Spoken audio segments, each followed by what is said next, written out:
Alrighty, what's up, my peeps? Peter Joseph here, Peter J, PJ, whatever you want to call me.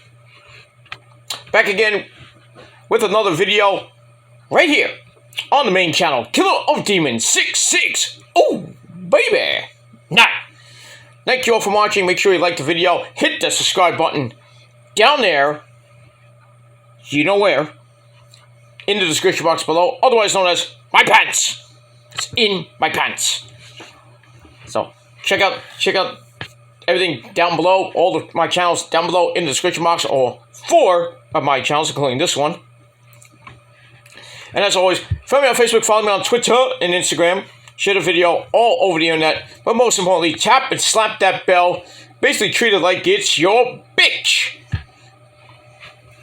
And turn on all notifications so you don't miss a goddamn video. If you do, well, too bad, goddamn bad for you. That's pretty much it. You missed it, you missed it.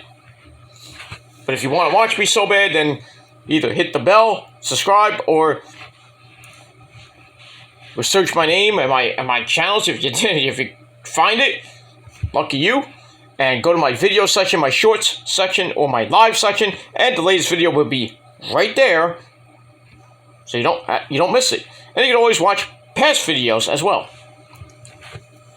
So there's no reason to not miss my videos. But if you do, oh well. Oh well, that's all I gotta say about that. And this is your first time watching, welcome to the party, pal! Hope you enjoy the ride. And that's pretty much it. If you like what you see, hit that subscribe button on this channel, and show my other channels your love and support as well. And leave a comment if you feel like it. And do all that other good shit I just mentioned before. So if you're a new subscriber, welcome to the party. Hope you enjoy the ride. Grab a nice cold one. Buckle up. It's gonna be a bumpy ride, but we'll get through it eventually. And all that good stuff. So thank you for watching. And if you're new to the channel and you want to subscribe, hit that subscribe button. Smash that like button to death. And if you want, leave a comment, and hopefully you like it and you want more, hit that bell. And that's it. Alright, on this late Thursday night, and you know what that means, right here on the Killer of Demons channel. Once again, my name is Peter Joseph, formerly known as Peter Gilmore. But that guy is dead. He's locked away in the closet. But a new beginning, and going, just being real, being my real self, going by my sort of real name, Peter Joseph. But, you know, it is what it is. But anyway, on this late Thursday night, it is time for your late night Ring of Honor TV review for April the 6th, 2023. Or if you're watching from somewhere else, it is now April the 7th, 2023. It's Good Friday, wherever on the far East Coast. In jolly old England. Well, actually now it's Good Friday here in the United States, because it's almost 1:30 in the morning here. So, happy Good Friday to you all. It's Easter weekend. Hopefully you have a great Easter. And if not, well, too bad. That's pretty much it. Alright, so hope everybody had a great Thursday.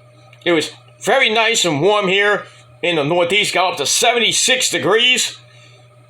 Don't know why the Mets and the Yankees did not play, because they thought it was going to rain and rain really bad. Severe weather was supposed to be here today. Wrong! It did rain, but not like cats and dogs. Maybe other places, but not here in jolly old New York City. They should have played today. Not tomorrow, even though tomorrow's going to be a little bit less warm. It's going to be like 60 degrees tomorrow. And then Saturday's going to be like 53 degrees. It's going to be cold on Saturday. And Sunday, it's going to be a little bit warm on Easter Sunday. But at least it's going to be sunny. It's going to be a glorious Easter day. And hopefully you'll be there with your family, your friends, your girlfriend, whatever. But that's all I got to say about that. But have a great Easter in advance. That's all I got to say about that. All right, so let's quickly get to the topic at hand. As the title below says, it is time for your Ring of Honor TV review for tonight. For tonight, April the 6th, 2023. If you're watching tomorrow, April the 7th, 2023. Alright, so let's get into it. Let's not waste any more time. Alright, so Ring of Honor TV coming off of Supercard of Honor. This is the Aftermath show with new champions like Katsuyori Shibata with the Ring of Honor Pure Championship. Claudio Castagnoli retained the world title over Eddie Kingston with a little bit of controversy. We have new tag team champions in the Lucha Brothers, Rey Fenix and Pentagon Zero Miedo. And also, six-man tag team champions, the Embassy, retained their six-man tag team titles. And Athena retained her women's championship. So, we're now on the road to whatever comes next for Ring of Honor. So let's get into it. Let's not waste any time. Alright, so Ring of Honor TV emanated from the Nassau Mausoleum in New York City. Should have happened in the Hammerstein Ballroom. But I digress on that. But, you know, all the people who watched Dynamite got to see Ring of Honor. And I think Ring of Honor, I don't think they taped Dark or Elevation. And if they did, well, lucky them people. But in any case, let's get into it. Let's not waste any more time. Alright, as always, we had a new commentary team. If you didn't see Ring of Honor, the Supercard of Honor, Nigel McGuinness came back to Ring of Honor, and now he is exclusively signed to AEW, so he is All Elite as well. So he's doing backstage interviews here, and that's what he did the announcement for All In to happen August the 27th in jolly old England at Wembley Stadium. It should be epic. And I did hear a rumor, I don't know if it's actually true, that All Out will still happen the week after All In, but that's going to be in Chicago most likely during Labor Day weekend. So take that with a grain of salt. That All Out 4, I should say, will be taking place the week after All In. That's going to be in the States, but All Out is going to be in the States. All In will be in Wembley Stadium. So take that with a grain of salt. I don't know if that rumor is true or it's gonna happen. If it does, I mean that's kind of big for kind of big for AEW to have All In Wembley at a 90,000 seat arena. If they can get 90,000, I don't know if they're gonna get 90,000. If they get lucky, they'll get 20 to maybe 50,000. That'd be good. And as far as All Out in Chicago, most likely, they'll get their usual 10, 20, 15,000 maybe. But we'll see what happens with that. And we'll move on and we'll talk about that at another time when more information comes out. Alright, why is this? Okay, there we go. Alright, so let's get into it. Let's get into it, not to waste time. Alright, so Ian Boring, Nigel McGuinness, and the Pesta, Caprice Coleman, on commentary. And we started with a promo from the Fallen Angel Christopher Daniels, who basically talked about his title match, his Ring of Honor Pure title match against Katsuyori Shibata later on in the evening. That's going to be a banger. But we start off with match number 1. We had the Workhorsemen and Shane Taylor of Shane Taylor Productions, and I'm not affiliated with them, but anyway. So, we have Shane Taylor, J.D. Drake, and Anthony Henry teaming up to face the Lucha Brothers, the new Ring of Honor Tag Team Champions, along with the Funky Chicken himself, Mark Briscoe, and as always, we have to pay homage to his brother, Jay Briscoe, the man. Reach for the sky, boy! So, this was one hell of an opening match. Back and forth they went. We got a Cazador bomb by the Lucha Brothers that was freaking sick. Oi. Then Shane Taylor ate a triple super kick. But we get near the middle of the match. Sling Blade Pennant then tags in Mark with the hot tag. He does some Radical Fool on JD Drake and Anthony Henry. And then a running boot to Shane Taylor. He's cleaning house by himself. Then it kind of went back and forth. Penta with a double stomp. Then a black hole slam by JD Drake to Pentagon. And then a rebound kick by Rey Fenix to JD Drake. And then a lariato by Shane Taylor to Phoenix, turning him inside out.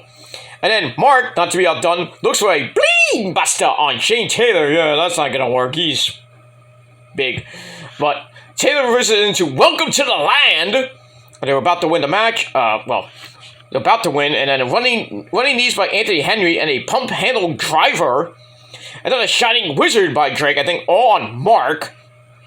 Yeah, on Mark for a very near fall as the Lucha Brothers had to make the save. But they come back. Pentagon hits a Canadian Destroyer, or a Mexican Destroyer, to JD Drake. Anthony Henry comes off the top rope. He gets met with a kick to the gut by Mark. Then he picks him up, hits the J Driller. 1, 2, 3. The Lucha Brothers and Mark Briscoe get the win. Pretty damn good match. I gave it 3.5 out of 5 stars. And we're off and running on Ring of Honor TV. Alright, there's some segments I might miss during my reviews. I apologize for that. I didn't write them all down. I'm sorry. So, next week's episode will have more. More. And that's that. Alright, then we go to match number 2, another match of the night. For the Pure Championship, we had Katsuyori Shibata in his first title defense against the Fallen Angel, Christopher Daniels. This was a banger of a match. Daniels used 2 of his rope breaks, so you have 3. Or if you get in trouble, you could lose points and you could lose a rope break. So, but it went back and forth.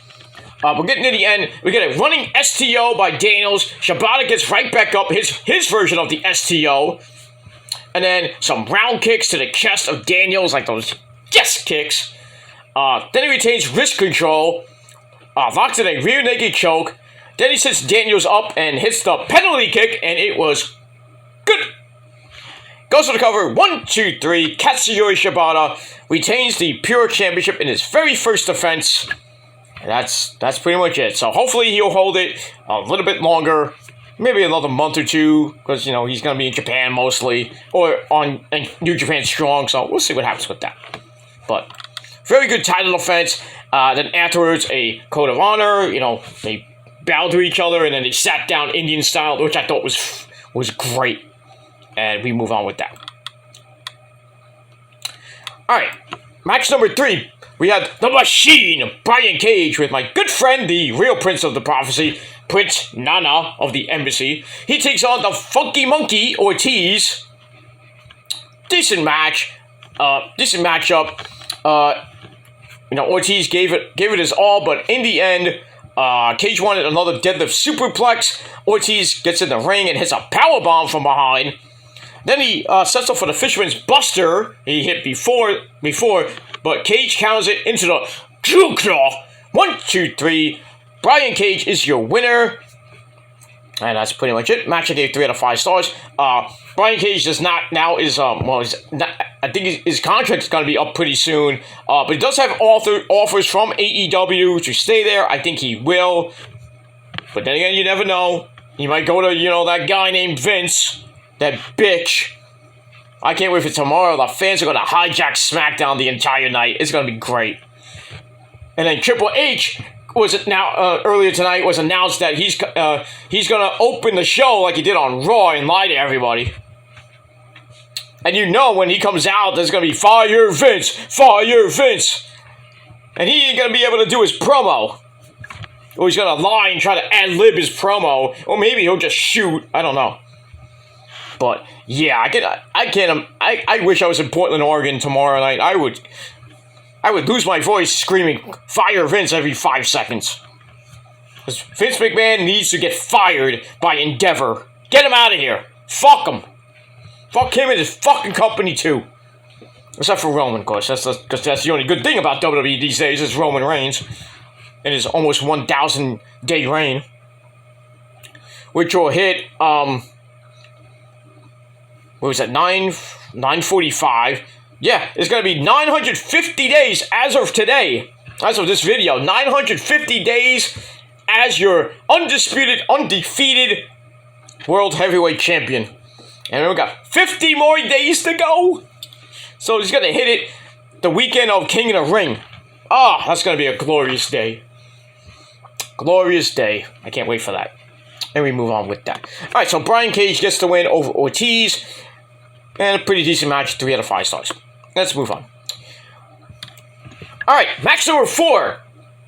We had pretty good match with Black Machismo. Ooh, yeah. Get it! Black Machismo, Jay Lethal with, his 2 idiots, friends, Sanjay Dutt, the original player from the Himalaya, and the big man himself, Satnam Singh, as he takes on, well, the only one that doesn't have an injury, that's Darius Martin, because Dante basically broke his leg and his ankle got twisted all the way around. Oh, he's going to be out for like 6 months to almost a year. Oh, my God. Those Martin boys cannot stay off the injury list. Said what happened to Dante, and I hope he gets better really quick, but his career might be over. But we'll see what happens with that. But anyway, these 2 guys had a pretty decent match. Jay Lethal gets the win after the lethal injection of, after a distraction from Satnam Singh. He gets on the apron. And then Matt Taven hit the ring and superkicked Martin. So, when Dante eventually gets better, that feud is going to continue on. But it was kind of cool to see, the Kingdom come out, and then they were on commentary. Maria Kanellis on commentary, and Matt Taven and Mike Bennett behind her. And then, people. I was watching Jesse, who's a good friend of Issa, and that other guy JD. We were talking in the chat. It's like, is she wearing granny panties? Well, I don't know. Maybe she did. Maybe she didn't. Who knows? But she got a nice ace, if you know what I mean. No, ask Mike Bennett that one. But I mean, I've seen it up close in person a few times when I've seen her in Ring of Honor. I know from experience. But it is what it is. But so yeah, so Matt Taven distracts Dante, Darius, which leads to lethal injection by Jay Lethal. 1, 2, 3. The match is over. Match is decent. 2.5 out of 5 stars, and that's pretty much it. And like I said, there's some segments I might have missed, so I apologize for that. So we'll move up. I'm just gonna run through this in about 30 in the next 33 minutes. But we got that. But we're good. And we move on. All right, then we go to match number 5, tag team action. We had the infantry of Sean Dean and Bravo. I forgot his first name. Not Johnny Bravo. Johnny Bravo. No, not Johnny Bravo. It's Sean Dean and somebody named Bravo. Not Dino Bravo, but Bravo. They take on La Facción Ingobernable of Jalistico and I think it's Rush? Yeah, Rush. Not much of a match here. La Facción Ingobernable get the win after a springboard codebreaker by Jalistico, which led to a gory special into a facebuster by Jalistico. 1, 2, 3 to get the win. Match was meh. It was alright. So I gave it 2.5 out of 5 stars for that. And let's move on. Got a few more matches to go, and then we're out of here. Alright, match number 6. Daniel Garcia, who had a pretty damn good match with Adam Cole, baby, last week. He takes on Hot Sauce Tracy Williams, so it's basically Red Death versus Hot Sauce. The battle of the epic nicknames. And we get that. Pretty good match. The fans were chanting, "We want tables." So Garcia runs outside and grabs a table. Why not? Then starts flipping them off. If the fans want tables, you go get the table. I don't care what the referee says. But anyway, Williams fires back on Garcia, cuts him off with a knee to the gut. Then it kind of went back and forth near the end. We got a top rope DDT on the turnbuckle. Holy shit! Ow! Garcia lands on his feet. Then he get a discus lariat by Hot Sauce Tracy Williams for a near fall. Then he looks at a crossface, but Garcia got to the ropes. But he comes back, hits a half and half elevated face buster on the knee. Almost not really like collateral damage, but still. So he gets the win out of nowhere. So Daniel Garcia is your winner. Match I gave 3 out of 5 stars. But pretty good match. I like the fans chanting, "Catch point! Catch point!" From his days of being in Catch Point with that guy named Drew Gulak. You might remember that. Some of you do, some of you don't. But if you don't, go look it up. Go look up Evolve. Go watch some Evolve tapes. Hey, you might see me on one of the tapings in New York. You might see me in the front row. Not in the front row, but maybe like the 3rd, 4th, 5th row.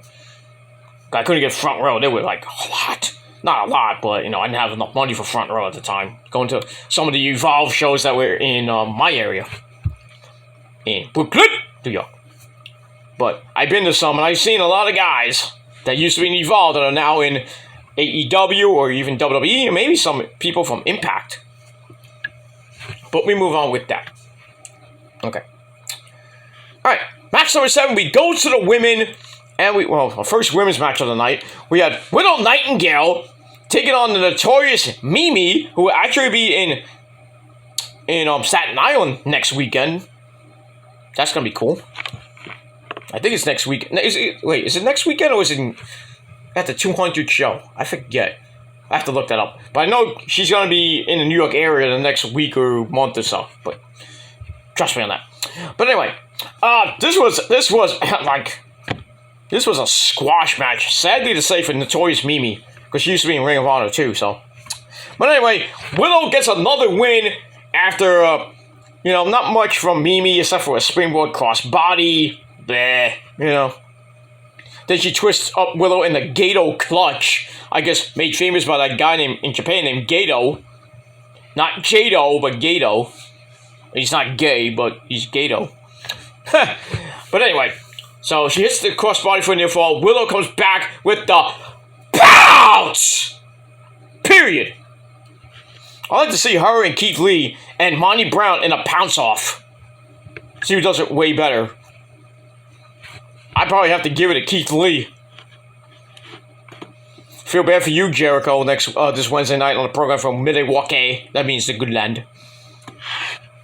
So we got that. Anyway, so she hits the pounce, period. Then hits the Dr. Bomb. 1, 2, 3. Very quick win for Willow. And she's all happy. Dancing, dancing, dancing, dancing, dancing. Get a smile on my face. So, another win for the resident smiley girl, or I don't know what you can call her. But the person that always smiles, that's Willow Nightingale. She's never usually mad at anything. But instead, we get a win, and that's pretty much it. We move on. Alright, match number 8. This match I liked a lot. This was a team that we saw at Supercard of Honor coming back, and that is the Righteous of Vincent and Dutch. Not Butch. It's Dutch. As they take on the Even Stevens, who is a Steve and Steven. No, not Steven from Billy Idol's band, Steven. No, that's not him. Not that guy. That guy's a legend too, but anyway. But I've seen the Even Stevens in WrestlePro. They're good. They are damn good. But anyway. But anyway, this was a squash match as a Righteous win. But, Nigel compared them to the Mulkey Brothers. I have no idea who the fuck they are. But anyway, really not much from the Even Stevens. Not even anything, really. They dispose of Steven. But then Steve comes back. He gets a ripcord black hole slam by Dutch. And then a swanton by Vincent. Then they hit I think this is a new move or their old finisher, Autumn Sunshine, which is a double team sliced bread number 2. And 1, 2, 3, the Righteous come back and get the win. Match I gave 2.5 out of 5 stars. But great to see Dutch and Vincent back. You know, don't look now. They could go for the tag team belts. I mean, if they got I forgot his name. That was the third guy back. That would be really, really, really nice. But I think he's injured. Or I don't even think he wrestles anymore. Remember, he used to be in the Kingdom with Vincent and Matt Taven back in the day. I forgot his name. But in any case, if they get that guy back, that'll be very good. But we'll see. We'll see what happens with that. So, like I said, match I gave 2.5 out of 5 stars. All right, running out of time, so we're going to finish this up. All right, match number 9. We had one-on-one match. The premier athlete, Tony Nese, in his hometown, where he used to wrestle in Creative Pro and WrestlePro. He comes out with Ari Daivari, Mark Sterling, and Josh the Goods Woods as he takes on the Japanese sensation Kensuke Takeshita. Pretty good match. This was a fabulous match between both these guys. Both these guys kicked ass. This match kicked ass.